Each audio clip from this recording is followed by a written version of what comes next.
Hello everyone. आज की video में क्रिटिकल पाथ की डेफिनेशन को देखेंगे कि क्रिटिकल पाथ का मतलब क्या है। क्रिटिकल पाथ आमतौर पर प्रोजेक्ट स्केजुलिंग के अंदर इस्तेमाल होता है जब आप स्केजुलिंग कर रहे होते हैं, जब आप किसी भी एक्टिविटी की टाइमलाइन को सेट कर रहे होते हैं, उसकी प्लानिंग कर रहे होते हैं, तो उसके अंदर एक टर्मिनोलॉजी यूज़ होती है जिसे क्रिटिकल पाथ का नाम देते हैं। तो अब देखते हैं कि वर्ड क्रिटिकल पाथ का मतलब क्या है। Critical path, the longest path from initial activity to final activity with the shortest possible duration। किसी भी प्रोजेक्ट के अंदर उसकी इनिशियल एक्टिविटी से लेकर फाइनल एक्टिविटी के दरमियान जो सबसे लॉन्गेस्ट पाथ होता है और सबसे जिसका ड्यूरेशन कम होता है।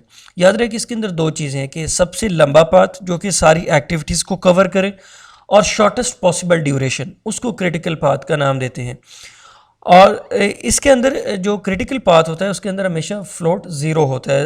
फ्लोट का मतलब ये होता है कि ये वो अमाउंट ऑफ टाइम होता है जिसके अंदर आप किसी एक्टिविटी को डिले कर सकते हैं, और उतना डिले कर सकते हैं कि जिससे जो नेक्स्ट एक्टिविटी है, जो सक्सेसर एक्टिविटी है, उसके स्टार्ट पे कोई इफ़ेक्ट ना आए। उसको, उस अमाउंट ऑफ टाइम को फ्लोट का नाम देते हैं। जो एक्टिविटीज़ क्रिटिकल पाथ के ऊपर होती हैं उनके जो फ्लोट होता है वो ज़ीरो होता है। अब अगर आप ये आइडेंटिफाई करना चाहें कि कौन सा पाथ क्रिटिकल है या नहीं है, तो उसकी एक इम्पॉर्टेंट जो टेक्निक है उसके अंदर अगर आप फ्लोट कैलकुलेट करें तो जिसमें फ्लोट ज़ीरो होगा वो एक्टिविटीज़ क्रिटिकल पाथ पे होंगी।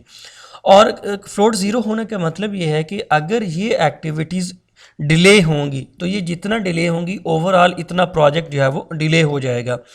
फॉर एग्जाम्पल जो एक्टिविटीज़ क्रिटिकल पाथ पे हैं, फ़र्ज़ कर उसमें से एक एक्टिविटी जो है वो एक दिन डिले हो जाती है, तो उससे ओवरऑल जो प्रोजेक्ट की कंप्लीशन है वो एक दिन डिले हो जाएगी।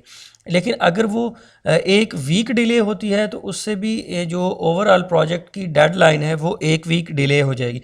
तो इसका मतलब ये है कि जो एक्टिविटीज़ क्रिटिकल पाथ पे होती हैं वो जितना डिले होंगी उतना ओवरऑल प्रोजेक्ट जो है वो डिले हो जाएगा। इसीलिए जो एक्टिविटीज़ क्रिटिकल पाथ पे होती हैं उनका जो फ्लोट है वो ज़ीरो होता है।